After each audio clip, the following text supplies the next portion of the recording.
Alright, what's up you guys? It's your boy Divij Vaswani. Welcome back to another video. Today we're going to do something a little bit different. A lot of you guys are asking me how I've been investing in real estate and flipping houses. So today I'm going to show you guys how I actually look into a property and how I actually write an offer on a property. Also, what are some of the things I look at the property? You know, what makes me think a deal is actually a good deal when there's so many properties out there, especially right now where it's such a seller's market and everyone is trying to sell their properties. How do you know exactly what is a good deal and what's not a good deal? So I'm gonna show you guys exactly kind of the process that I go through from when I find the deal all the way through submitting the offer to the agent, whoever the buyer's agent is. Make sure you guys subscribe, smash that like button, turn post notifications on, and let's get into the video.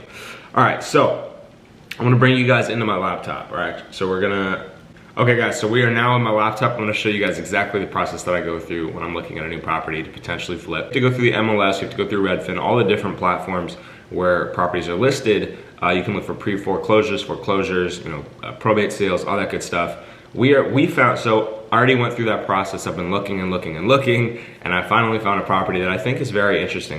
So this one is actually in Rancho Cucamonga, which is, sounds really cool, Rancho Cucamonga. So this one is in the Inland Empire. It's in San Bernardino County. My last flip was in Redlands, so I'm pretty familiar with this general area. So I actually already went and saw this property last night. I went at like 9:30 p.m. and I promise you it was the most haunted experience ever. Felt like the Cecil Hotel. There was probably ghosts.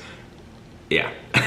But no, with that being said, it's a great property. So first thing I do is always read the description. So it says buyers and buyer's agents conduct their own due diligence, sellers prefer cash offers, yada, yada, yada. So then I'll go through the pictures, right? Obviously that's the next thing, is you wanna make sure that the house actually looks decent, or you know, you feel like you can actually go in and flip it. So nice little backyard. The structure looks cool. I like the brick accent. It's pretty nice. Lots of trees. You got the driveway. Okay, now we look at the inside of the property. This is the living room. So you look in. Definitely needs new flooring. You know, it's gonna need new paint because that paint is not cool at all. It's gonna need new doors, especially that front door. Probably new windows.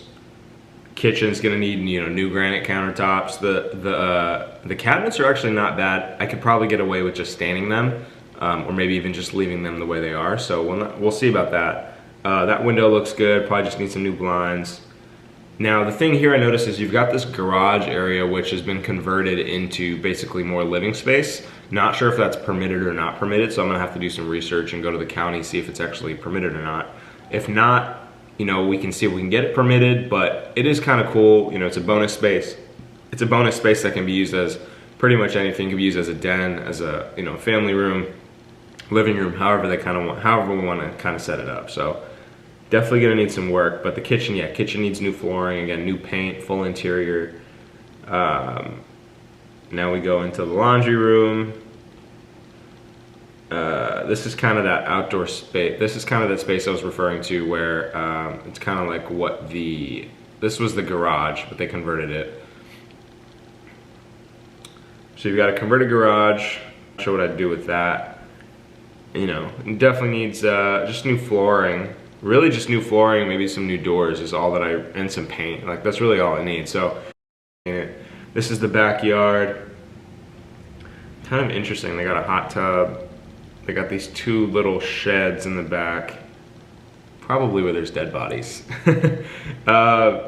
So yeah, I mean, overall it looks cool. I mean, this is like, I don't know what you would call this outdoor patio area, but kind of like I guess I would maybe knock that down or paint it. You know, I'm not really sure what I would do with that, but again, it's not bad. I really like the property. The comps make a lot of sense. So the next thing I do is I look at the comps, right?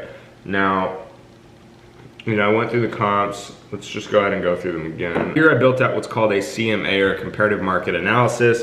It's basically just gonna show us the comps in the area. So let's go through this real quick.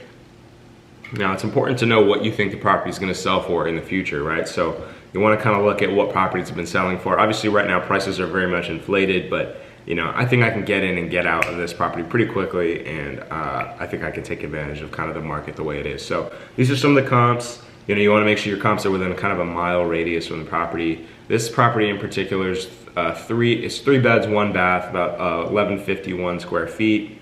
Now you look at the comps, we're seeing sales anywhere between 530 and 590. that's definitely a good sign, especially considering the properties are listed at $429 right now. So there's definitely a good spread there, it seems like. So let's look into these comps a little bit further. Okay, so we've got 3.2s.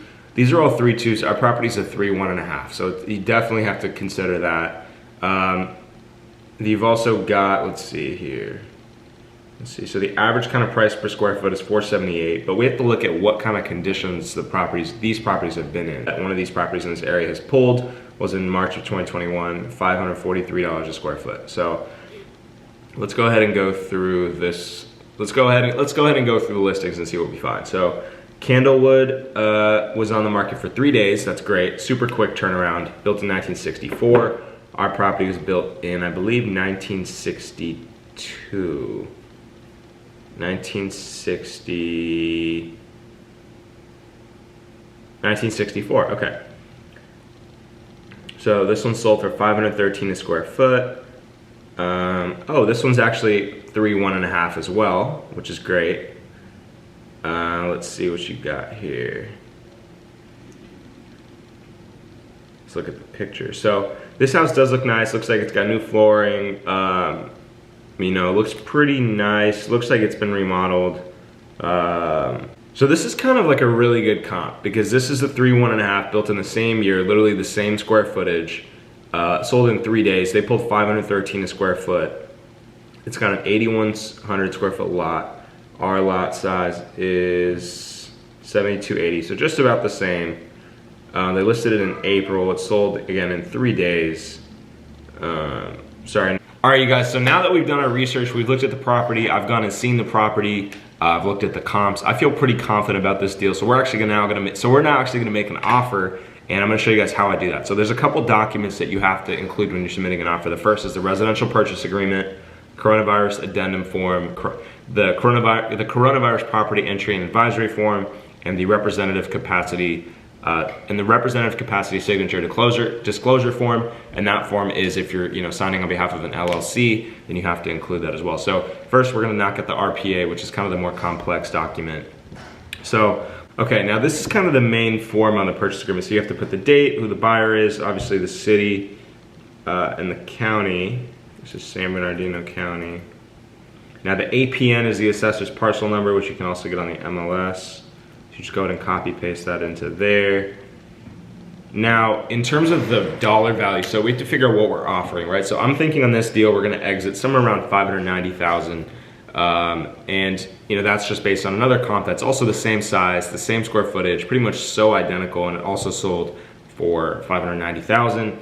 So that's kind of my exit value. Now, with that being said, I'm thinking the work on this property is probably gonna be somewhere between 35 and 50K maybe to fix up the house. So, I want to have $100,000 spread after my spend.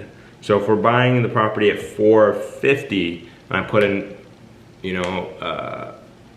50K plus closing costs, we're already above kind of that 510 mark. So, all right, you guys. So I've decided that I'm going to be offering $455,000, which is actually about $25,000 over asking. Now the reason I'm doing this is because I think I can exit this property at about $590,000 up to $620,000. So with that being said, we're gonna offer them $455,000, all this stuff. So I'm thinking for an EMD, typically you want to put somewhere around 6% down. I think we're gonna go to 10% on this, just because the market's super competitive and you got to kind of stand out. So 10%.